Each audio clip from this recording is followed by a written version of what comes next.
അത് ചെയ്തിട്ടുണ്ട്. പെൻഷൻ തന്നെ തരുന്നു. ആര് തരും? ഈ പറയട്ടെ, കൈയില്ല, കാലില്ല, കണ്ണില്ല, മൂക്കില്ല. എന്നെ സംബന്ധിച്ചൊക്കെ പറയണ ഒത്തിരി രോഗങ്ങൾ കടിമയാണ്.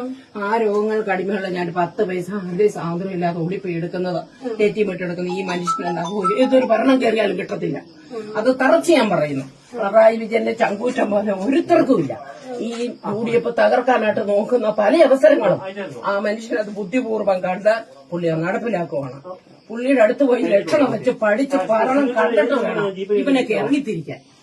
18 മാസം വെച്ചാ ഈ തുണിയും പൊക്കി കുത്തി പോയി ചന്തിയിലെ പൊടിയും കിട്ടി പോയവരല്ലേ ഇവരിനി കയറി എത്ര നമുക്ക് തരും?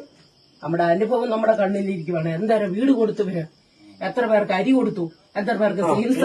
ഇന്ന് വേണ്ട നമ്മുടെ ഈ പിള്ളേർ ഇന്നും പൊതിച്ചോറ് കൊടുത്തോണ്ടിരിക്കുക അല്ലേ? ഇല്ലേ, കൊടുത്തോണ്ടിരിക്കല്ലേ? ഇവന്മാര് മാറി നിന്ന് കുറ്റം പറയുമല്ലേ? ഇവരുടെ നമ്മുടെ വയനാടെല്ലാം കാശ് പിരിച്ചിട്ട് ഇവന്മാര് കൊണ്ടുവന്നിട്ടുണ്ട്. അത് തന്നെയല്ല നമ്മുടെ MLA 2 പെണ്ണുങ്ങൾക്ക് ഗർഭം ഉണ്ടാക്കിയിട്ട് 5-6 മാസം അതിനെ ഫീസാക്കി എടുത്ത് കളഞ്ഞല്ലേ? നമ്മുടെ ഒന്നും ഓഫീസിൽ കയറിച്ചെല്ലാം പേടിക്കണ്ട. നമുക്ക് ഏത് സമയം കയറിച്ചല്ല. വിവരമുള്ളവരെ ഞരമ്പ് രോഗിയൊന്നും നമുക്കില്ല. ഇവിടേക്ക് ഓഫീസിലെ ഞരമ്പ് രോഗികളെ ഇരിക്കുന്നത്. അതുകൊണ്ട് എന്നാ പറഞ്ഞാൽ LDF ആണ് കയറേണ്ടത്. അവരാണ് ഞാൻ കഴിഞ്ഞ 2 പ്രാവശ്യവും പ്രാർത്ഥിച്ചു. കൊന്തയല്ലി കുർബാനയിൽ 2 പ്രാവശ്യം ജയിച്ചു.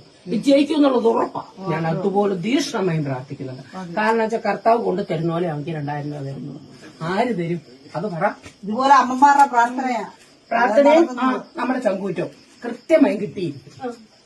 ജയിച്ചു. ഞങ്ങളെല്ലാവരും LDF.